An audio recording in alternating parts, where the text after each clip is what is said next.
अलख निरंजन। आइए भक्तों, एक संक्षिप्त छोटी सी आज हम आपसे के बीच साझा कर रहे हैं।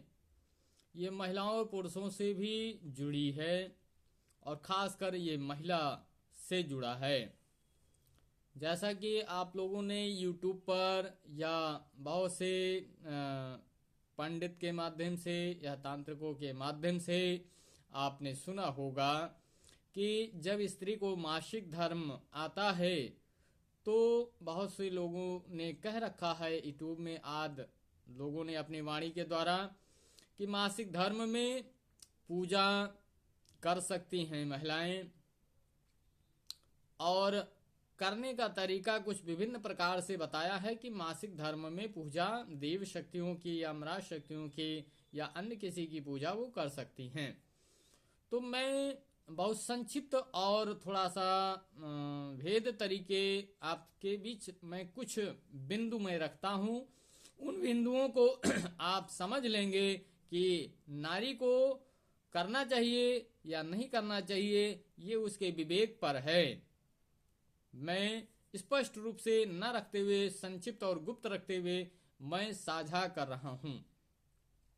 जैसा कि आप जानते हैं कि जब दुनिया की तंत्र पीठ की जो सबसे महत्वपूर्ण मानी जाती है पीठों में एक पीठ कामाख्या पीठ, तो वहां पर मासिक धर्म के रूप में जब आता है तो ब्रह्मपुत्र नदी लाल हो जाती है, पूरी की पूरी मंदिर रक्तांबर से हो जाती है, मंदिर का पट बंद हो जाता है।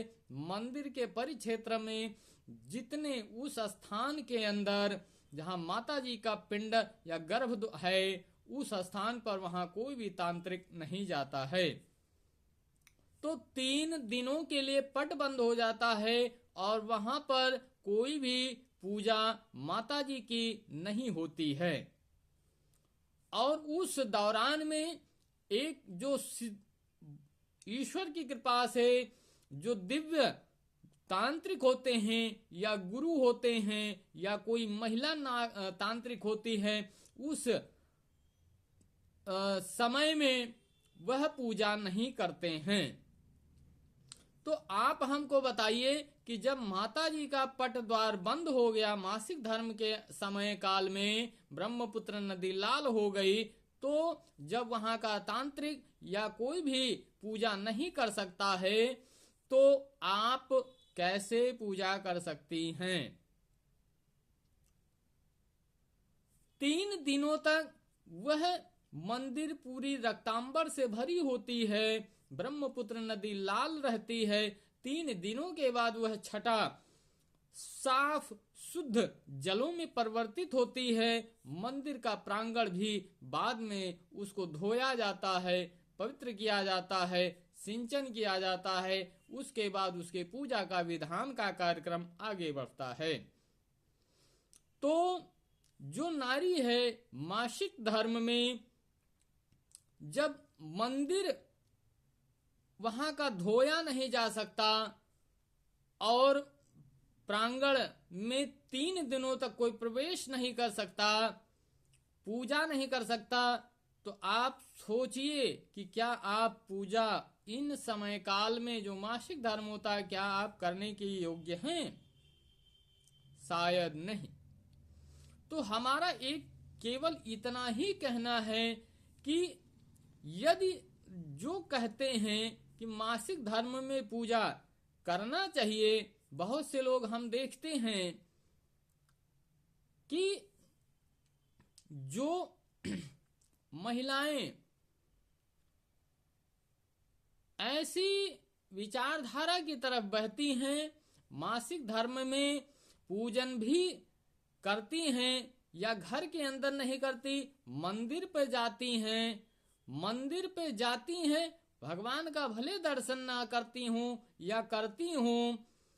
और दूसरी बात, स्नान या बाल को धोना, तो मेरा यहाँ सूक्ष्म और गुप्त रूप से आपसे यही कहना है कि जब तक आपको मासिक धर्म हो आप पूर्णतः उतने समय काल तक स्नान नहीं कर सकती हैं, ना ही आप भोजन बना सकती हैं, ना ही आप किसी को भोजन परोस सकती हैं, ना उस काल के दौरान में आप कोई भी सत्कर्म के क्रियाओं को नहीं कर सकती हैं।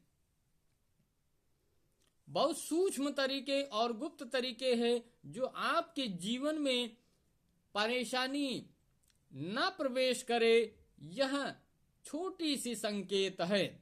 क्योंकि कन्याओं व महिलाओं की छोटी छोटी गलतियां ही उनके परेशानी के सबब का कारण बनती है, और इन्हीं के कारण उनके परिवार में या ससुराल में इन्हीं कन्याओं व महिलाओं की छोटी छोटी गलतियों की वजह से परेशानी जब आती है तो उनके सर पर भी आती है। उनके परिवार में ये छोटी लड़की है या बड़ी लड़की है या वैवाहिक अवस्था में है, उसके ऊपर परेशानी आती है।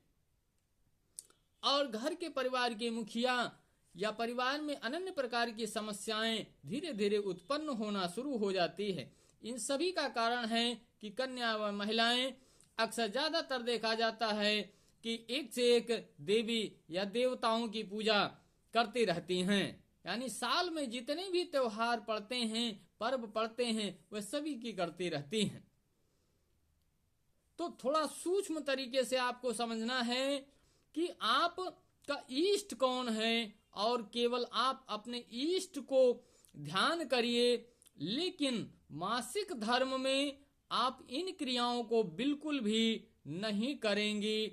न मंदिर के परिक्षेत्र पर आपका कदम पड़ना चाहिए, न ही घर के पूजा स्थान पर आपका कदम पड़ना चाहिए। इतने दिनों तक, जब तक उस कामाख्या जो शक्तिपीठ है, आप भी शक्ति ही कहलाती हैं, क्योंकि नारी को शक्ति का नाम दिया गया है, शक्ति स्वरूप दिया गया है। इसलिए पतिव्रता नारी को ही शक्ति का नाम दिया जाता है, न कि दुष्ट प्रवृत्ति और दुष्टाचार, व्याभिचार, कुविचार आदि तमाम प्रकार की विचारधाराओं की जो महिलाएं हैं, उनको देवी शब्द से संबोधित नहीं किया जाता है। जो केवल पतिव्रता, जो सती अनुसुईया की भांति अपने जीवन को जीती हैं, केवल उन्हीं नारी को देवी का स्थान दिया जाता है। तो हमारी इतनी गुप्त मानसिक बातें हैं, मानसिक सोच के आधार पर मैं गुप्त रखते हुए आपके समक्ष बहुत छोटी सी साझा कर रहा हूं कि उधर यदि मंदिर बंद है, वहां कोई पूजा नहीं हो सकती, साफ सफाई नहीं हो सकती, कोई क्रिया नहीं हो सकती, तो क्या आप मासिक धर्म में पूजा कर सकती हैं या नहीं, यह आपके विचार के ऊपर है। आपका कल्याण हो। अंत में कहेंगे कलयुग महाराज की जय।